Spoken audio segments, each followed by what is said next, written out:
Hey, welcome to this episode of Rough Talk MMA, wrapping up and comparing our predictions to the actual results for the first UFC on Paramount Fight Night card, which was Mario Bautista versus Vinicius Oliveira.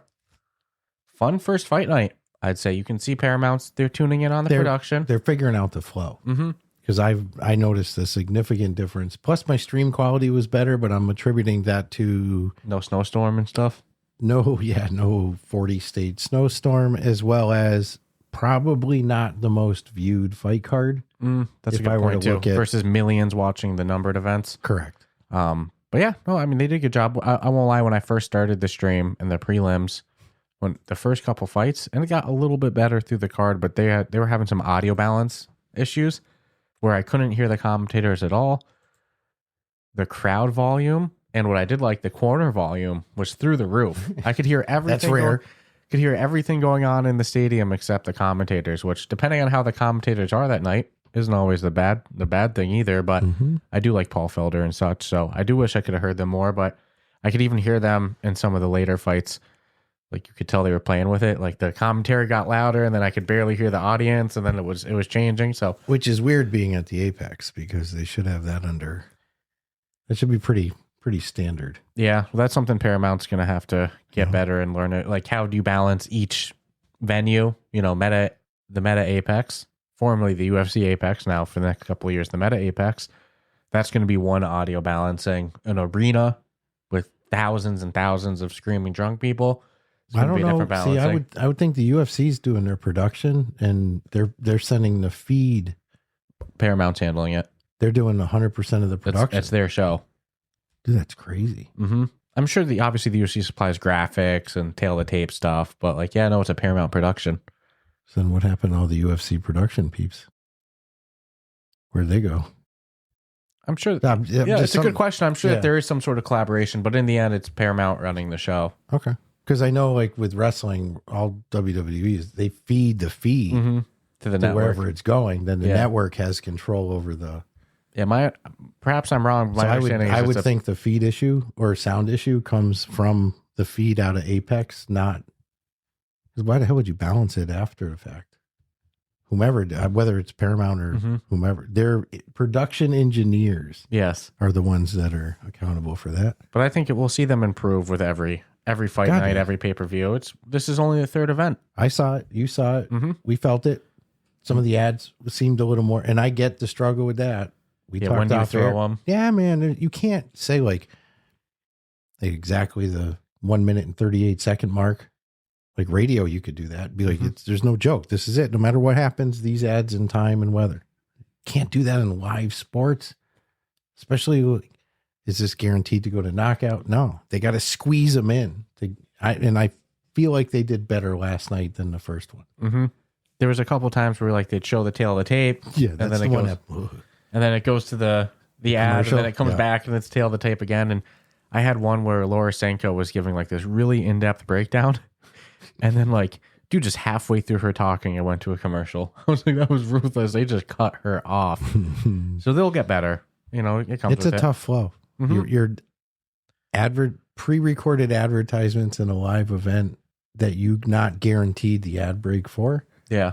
Luckily last night they definitely got their ad time with all the decisions. The night of decisions. Yes. That's what I named last night's fights. Because there were a lot. I thought I was overreacting at first, and I looked at the totality of it in the morning and was like, nah, you got your money's worth. I mean, as a fan to go see that live, well, it's Apex, never mind.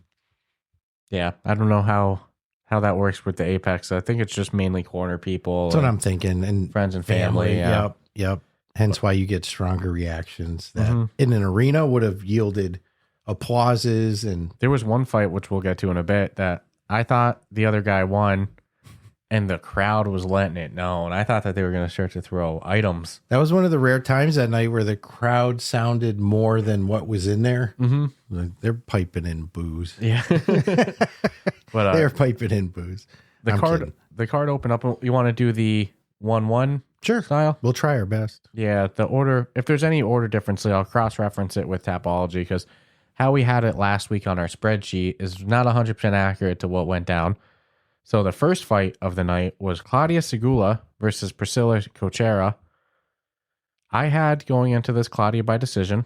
You had Klaudia winning as well in the picks. Not by decision, though. You thought she was going to win by knockout? I think I had gone knockout. Yeah, I think I did. Unfortunately, my note, I left it. I might have not been 100%. Mm-hmm.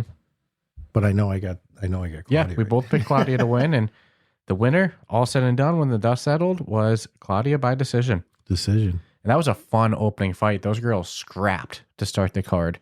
Thank God, because last week, dude, that opening fight that on paper was going to be a pretty entertaining fight, and dude's got to lose his fucking job because he's going to cheat. And to me, that opening fight can make or break that vibe. Mm-hmm. Again, this wasn't an arena, so you're not getting that mass energy. But if it was, not bad, dude. Yeah, they scrapped in this card. I mean, in this opening fight. Priscilla looked like she was eating strawberries by the end of the fight.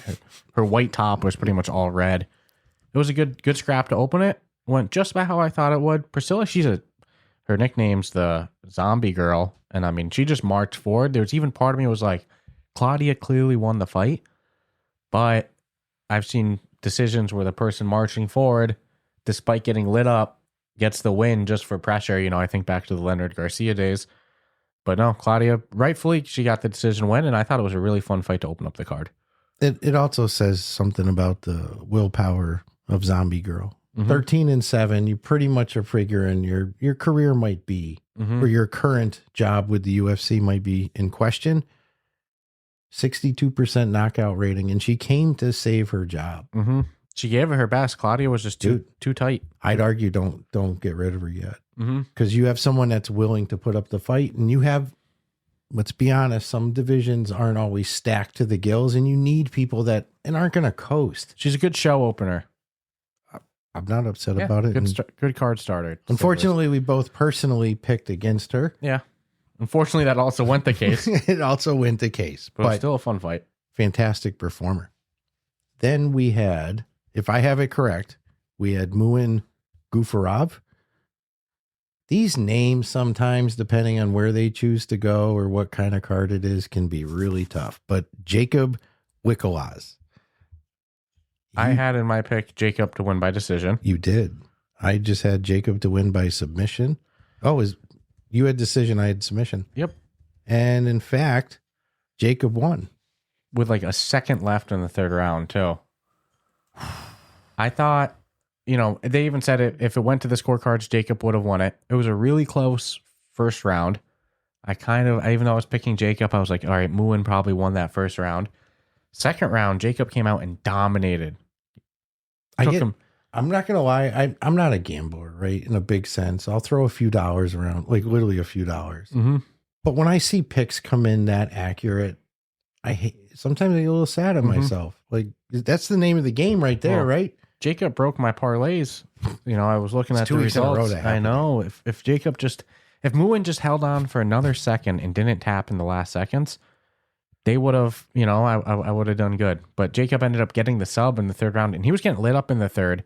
And then Muin's corner was yelling at him. Oh, you had to know he was going to tap. Did you feel it coming? Well, I saw the timer disappear. Like, the round's about to end.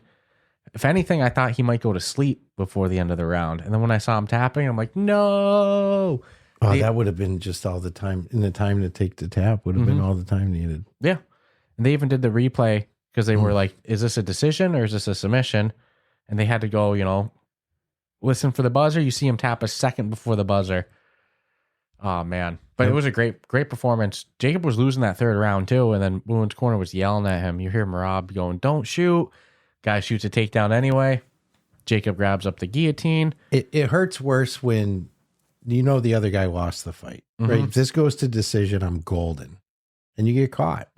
Anderson Silva, Cheo Sana, dude. They did show the decision, the scorecards after, and Jakub would have won the decision from the guillotine at the end. I think he was losing the third round, but then almost having gotten the submission. Shows you how close it was if that was the make or break. But it didn't matter at the end of the day. It didn't matter for my parlays, though, but, Jakub ended up winning by submission. It was a beautiful guillotine as well, too. And his first fight in the UFC, he fought Patchy Mix, who was a very hyped prospect, and he ended up getting an upset win against Patchy Mix, who has since been cut after that fight. Jacob might be a guy where, like, in 3 years, we're going to be like, wow, Patchy Mix, that's who he, that's actually not a bad loss, losing to Jacob by split decision. You don't know. The kid's got talent. He kind of looks like a bantamweight version of Renier de Reiner. But nonetheless, that was a fun fight. Good opening fights to start it. This next one's where my picks started to fall apart for the night. Oh no, I'm becoming like the main event fall apart, and I'll tell you why. Because I'm not picking like logically. I even say it. I'm picking just to pick opposite of you. Well, who the fuck does that? We had Wang Cong versus Eduarda Moura. I had Eduarda to win by submission. You had Wang to win by decision. Yes. And Wang won by decision. Won by decision. She almost got the choke in the third round. For a moment there, I was thinking that Eduarda did go out. But no, they were checking her arm, and she gave the thumbs up at the very end. Yeah, Wang won by decision. Their percentages. So you got method and person there. That's what I'm saying, dude. Yeah. I don't ever want to know what that would have equated to. Yeah. First 3 fights you would have nailed. Method and decision. Person and method. How about that? Did I actually get the first one? I think you got. I did, yes. I wouldn't have got the method though. So taken, I would have lost out on that. But yeah, regardless. Good fight though. It was back and forth. Eduarda had a really good second round. Dude, both come in with great records. Their percentages of each other are not such a deviant spread that you go, oh my God, this is going to go one way or another. I'm amazed that either one of us got it right, to be honest with you, because it could have gone either way on paper. But they came to scrap. Yeah, it was a good fight. Good opening couple fights on this card. So the next fight, which I think the order would have been one of the canceled fights, but we had Javid Basharat versus Gianni Vazquez. It's funny, our picks don't really matter on this because the fight changed. I had said to win the fight by decision. Same. I think, let me just confirm. It just seemed like, why wouldn't I? Nope, you actually had Javid by decision. Oh, that's right. This was where I started I'm going to go pick the opposite just because. But I had a reason for it. But we won't know. I think your reasoning was that Said Nurmagomedov was not of the Nurmagomedov clan. I'm not disrespecting anything to do with that DNA, but yes, there's a difference in that tree. You look at Said's record 18-5 versus Javid 14-2, while records don't show the whole story. But the reality is he probably would have. I think Said would have won that fight though, because Javid got rocked bad against Gianni. I was freaking out because when you see a fighter it's like Tai Tuivasa last week. It's like, just swing, don't grapple, don't clinch. He knocked Javid down, down to his knees. Javid was shooting, and he grabbed a front headlock and was working a choke for a bit. And I was like, man, no, I'm just giving you time to rest, man. Yeah, I was even saying during the fight, I was like, Gianni was kept hunting submissions, which is admirable, but his comfort in his submissions is what lost him that fight. Instead of just working right back up to the feet and unloading with him, it's easy to get the tunnel vision too of like, this is what I got to do. This is how I'm going to win. This is what I got to do. It unfortunately didn't work, and you end up losing by decision. He kept throwing up heel hooks, and he was just below the knee line. He didn't have the body secured enough to get him. Javid kept being able to spin out. He was going for arm bars. It's like, all that time, just push away. Like, I know it's easy for me to say just stand up. That's not what I mean, but his game plan was to hunt the submission, and that's admirable. But Javid's good on the ground.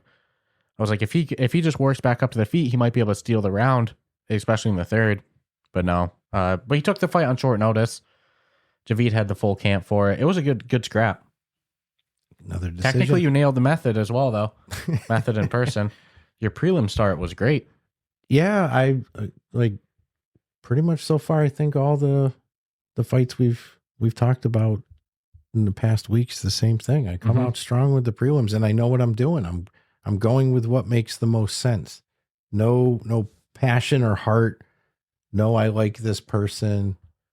Like the Strickland fight. I'll tell you right now, I'm taking Strickland. Is that a smart move?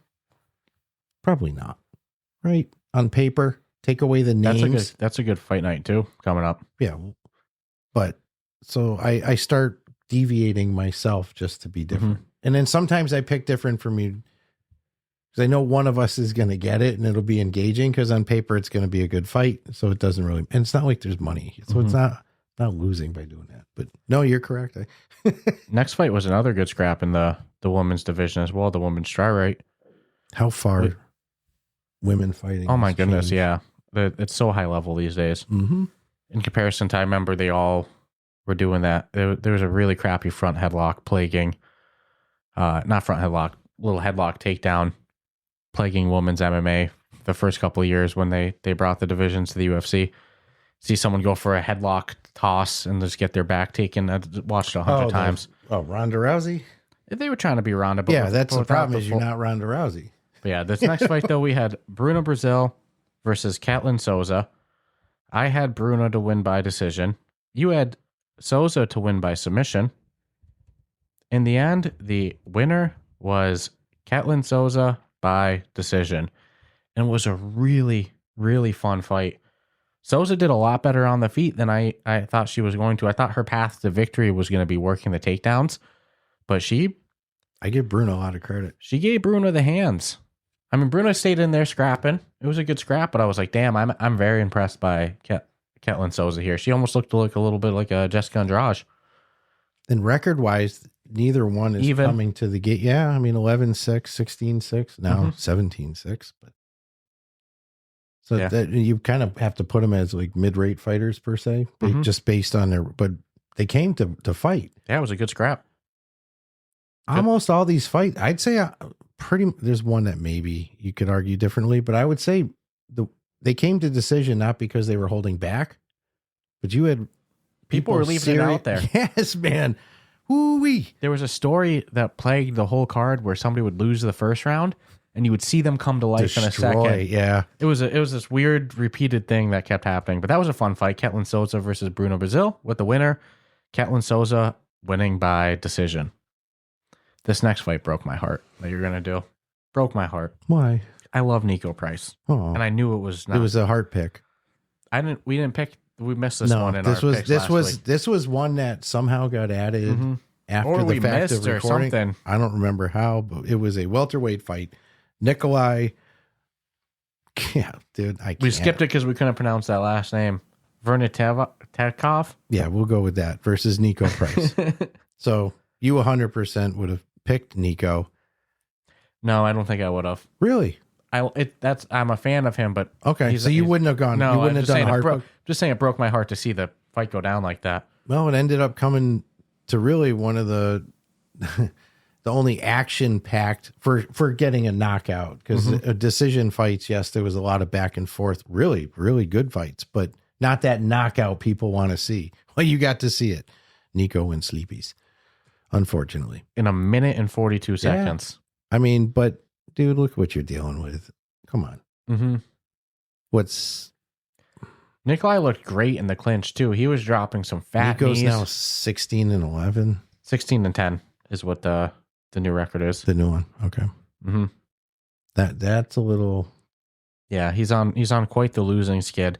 That's not good. I like him as a personality. He seems fun. I'll never forget. He went to draw with Donald Cerrone.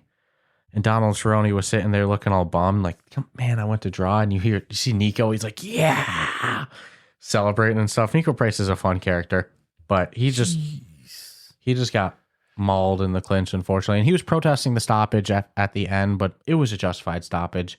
They're not about brain scrambling when they can avoid it. And no. I just looked at the punch percentage is significant. He got lit.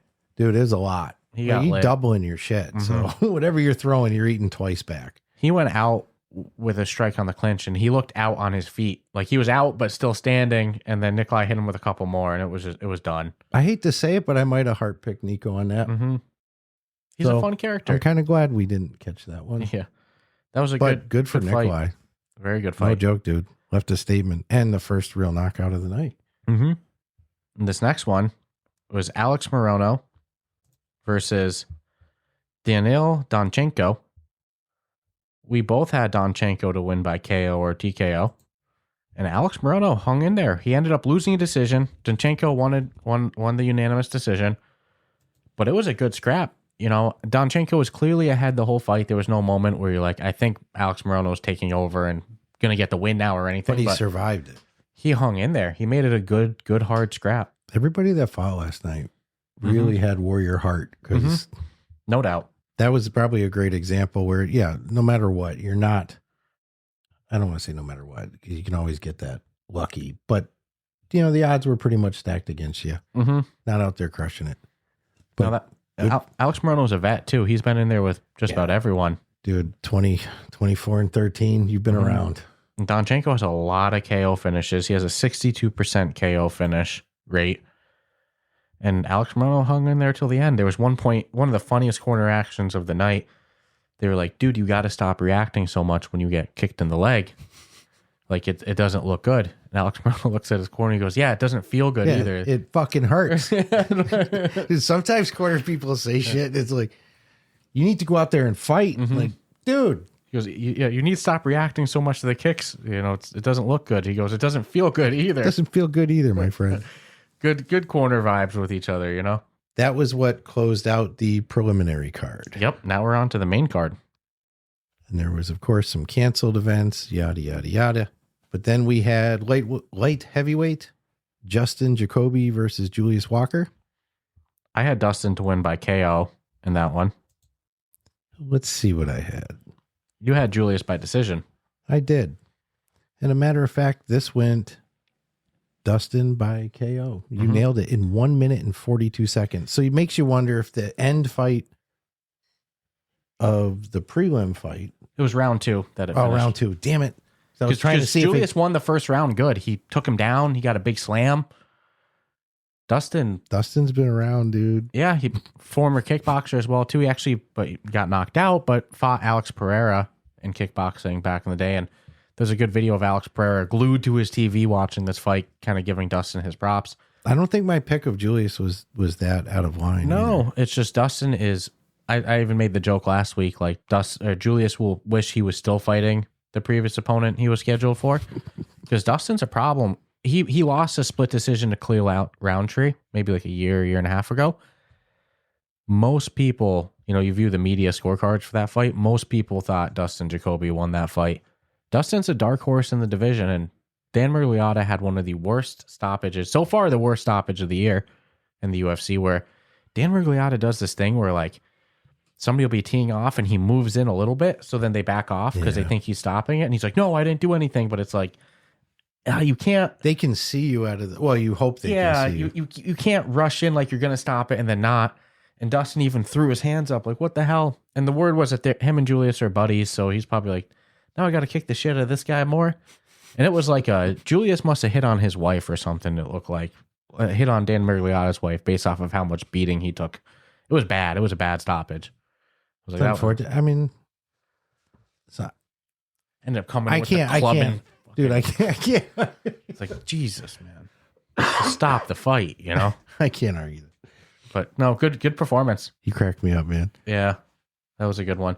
Poor Julius. Yeah, good fight. And he looked great the first round, dude. Scooped up Dustin. Dustin's going to make you wish you were still fighting. Dude, and you were right. He's a dark horse of the division. division. He's a hard guy to fight on short notice, because if you're going to fight him, you really need to do a camp focused on neutralizing that threat on the stand-up. Did we not just see that firsthand? Like, that's not who you call to fill in. No. But you know what? In fairness to Julius, like, he took the fight. And like you said, you're fighting a fighter that you'd be crazy to fight without preparing for just him. And he went for it. And he didn't do bad. He took his shot. So, it happens. Next fight, though, we had Gene Matsumoto versus Farid Basharat, who is Javid brother, fought earlier on the card. Both brothers were on the card. I had going into this that Farid would win by decision, and you had Gene winning by decision. This is the fight I referenced earlier that when they read the decision, there were boos in the crowd. Got a little ugly in the apex there. Meta apex. The actual winner was Farid by decision. And as somebody who was picking Farid to win, man, I thought Gene won that fight. Amazingly, you thought Farid won, right? I thought Farid won. I was like, why are everyone booing? I swear to God. And it's dude. funny, each of us had the other person And winning in the picks. and Yeah, we but defend that very strange. Good fight though. really fun scrap. I would argue rematch on that one. That was another one that Gene lost the first round. Like it was the story of the night. Somebody loses the first round and then really comes alive in the second and third. That second He was round a was dog. beautiful. He just marched forward. Fareed was even hitting him with some jabs and straights, and Gene was just like march forward, eat him, and land his own. It was a dog fight. That was a bantamweight division is so high level right now. Those guys are unranked. Dude, they came to scrap. Both of those guys are unranked. And again, another fight that went the distance. Mm-hmm. That was a championship level performance, in other divisions, skill level wise. So that was a good one. Huge props to both gentlemen. Next, we had middleweight, Mikhail Olazenjic. I'll go with that. Give me a pass on that, please. Versus Marc-André Barriot. Silent T, sorry. I had Mikhail by KO on this one is how I thought it was going to go. I had Mikhail by... I think I had him by KO. You did. Both of us had him by KO. So it turned out another decision fight. And honestly... I think this is one you messaged me. You go, at least this one shouldn't go to decision. At the start, right? I'm like, well... Third round, I get a message from you. Go, I guess I was wrong. Guess I was wrong. I knew I was wrong in the second round. Mm-hmm. I was like, oh, neither of these guys no. are getting wobbled. They're both landing bombs. They threw a lot of energy was exerted. Like, I had goosebumps thinking about it. There was a lot of energy being exerted that first round. And there was times I thought Andre was going to... He looked like he was starting to take over, right? There was a couple of wobbly leg moments, but vicious fight. It was fantastic. But at the end of the day... That was a good matchmaking fight. Those two fights, Gene Massimento versus Basharat, and then this fight... It was a beautiful fight. Mikhail versus Marc-André. Dude, it was so competitive. I give Marc-André a lot of credit. Mikhail was even in the post-fight post-fight interview saying, like, that guy's one of the best fighters in the division. He ate my best shot and kept going. To decision. These guys battled. And again, Marc-André had some moments where there was damage. You could see. It felt like that momentum shift was starting to happen. Like it was there. It was there. If you were a huge fan of either one of them, you were on the edge of your freaking seat, screaming and yelling at the TV. But good fight. Yeah. This next fight was supposed to be Ryan Spann versus Rizvan Kuniev. And then it ended up being on short notice, Jailton Almeida versus Rizvan. I had by decision that Jailton was going to win. I don't see your pick in the note there, so I'd have to go back and reference that. But I think you might have had Jailton as well. But I'll need to double check. But Jailton Almeida is somebody who's definitely talented. Like, me and him locked in a room, he's the one walking out. It's not like I'm going to disparage him there. But typically not a very exciting fighter. I'll never forget him having Derek Lewis in mount for 5 rounds, just pinning Derek Lewis's arm down in like Americana position, one hand on each wrist and doing no ground and pound. Terrible style matchup for Jailton. In the end, Rizvan, very good wrestler, was able to neutralize the offensive threat and grappling from Jailton and get a clear-cut, unanimous decision win. I don't think much argument in that at all. No, it was probably the most boring fight of the night. I was going to mention. And the worst part of all is their heavyweights. Yeah. Heavyweights going to decision very rarely is a blood, sweat, and tears war. No, it's usually can I keep my hands above my waist? Can we hug for a little bit? Hug it out in the corner? No, I was a little disappointed in that fight. If there was one fight that I was least excited about having sat through, it was that one. And I know on paper maybe, but it shouldn't have come out that boring. I feel bad saying that. These are athletes. They're doing their best. Yeah. And neither one woke up that morning and go, I'm going to put on a really If they're booing, I'm doing it right. Correct.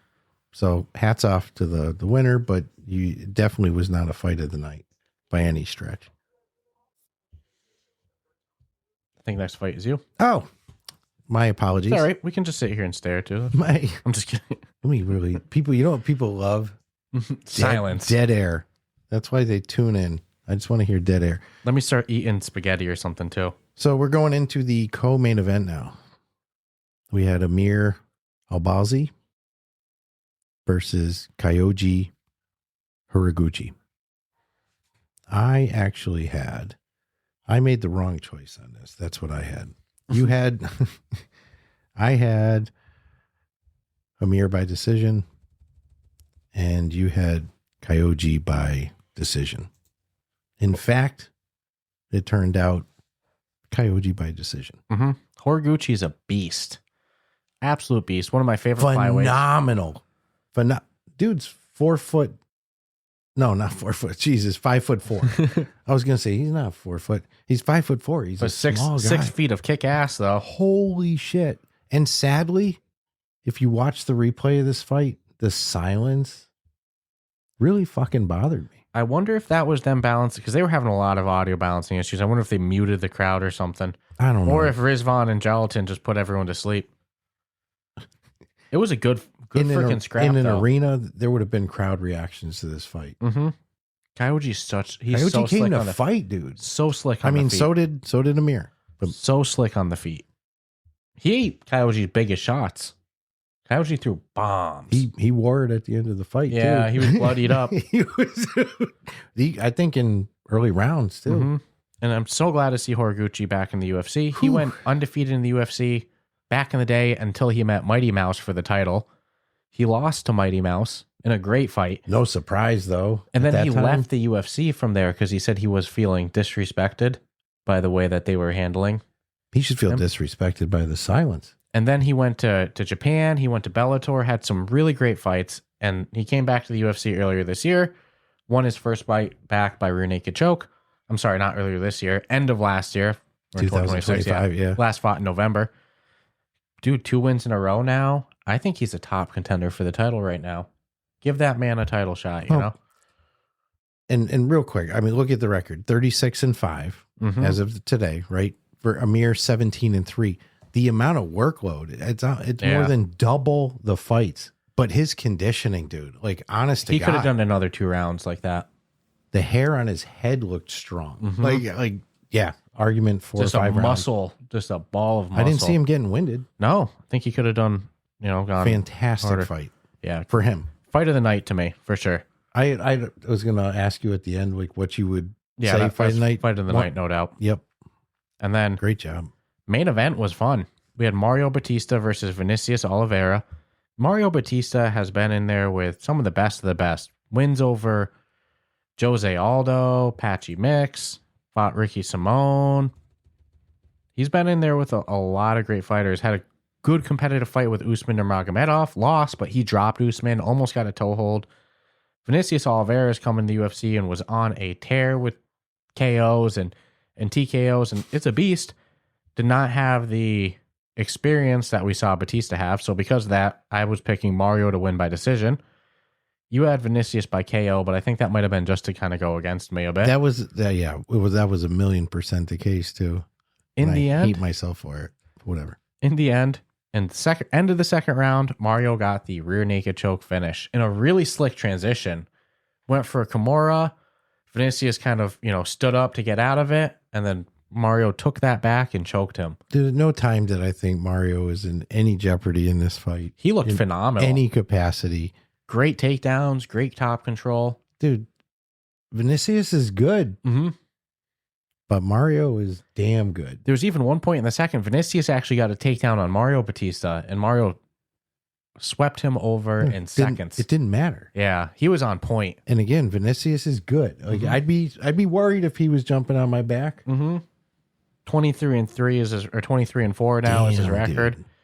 He has a lot of finishes. He's a tough matchup. I don't know, but if that's what's going to be in the bantamweight for you, and it's going to make that kind of ease out of it. Yeah, bantamweight is so stacked. There's a lot of talk. People would start, maybe he should move up in weight because it was well documented that Vinicius? He cut from 180 pounds to 135.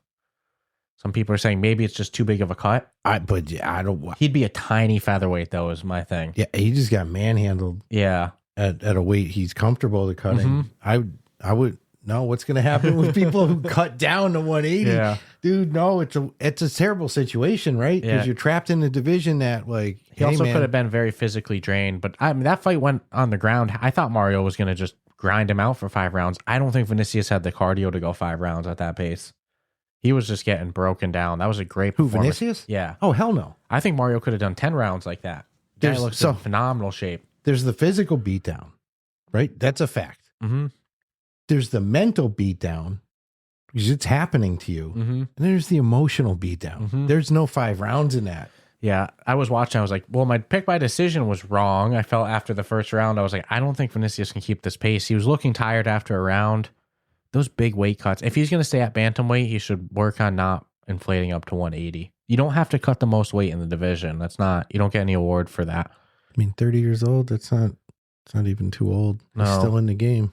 Mario Bautista is a beast. What advice do you give him for that division? Slim up.